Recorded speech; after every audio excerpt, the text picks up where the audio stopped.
Kanimozhi, I am quoting the example of Arkat Mudaliyar, coming from Tamil Nadu. But the speakers from the opposition benches have indulged in a continuous Nehru bhajan from morning, instead of doing a bhajan of ISRO and ISRO scientists. And that is leaving me with no option but to correct and place before this honorable house, this august house, some very important facts about what was the contribution of certain figures whose hagiography is trying to be written today by members of the opposition.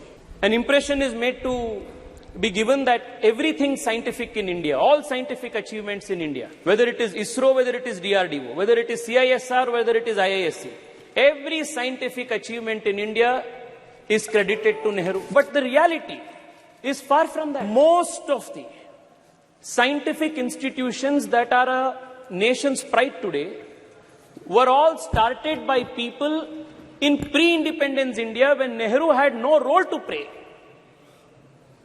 And all those pioneers who had the grand vision to establish these institutions, even at the time of the British India, are not even mentioned, even cursorily, when the nation is celebrating its scientific prowess. I only want to take the example of one or two people. Kanimozhi, I am quoting the example of Arkat Mudaliyar, coming from Tamil Nadu. Please hear it out.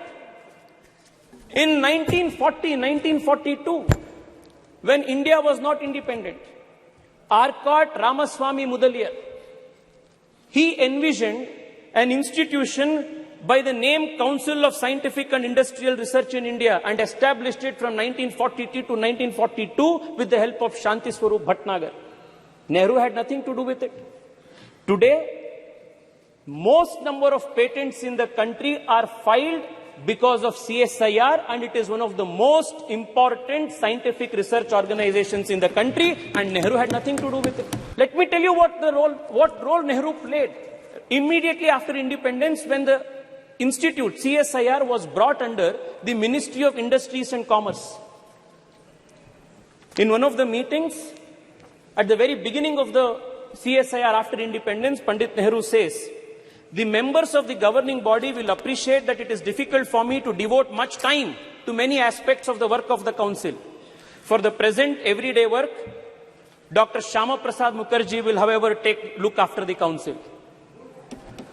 It was because of Dr. Shyama Prasad Mukherjee, the founding father of my party, the earlier avatar of the Bharatiya Janata Party, Jan Sangh, that the country's earliest scientific establishments were strengthened and gotten strengthened at the root level.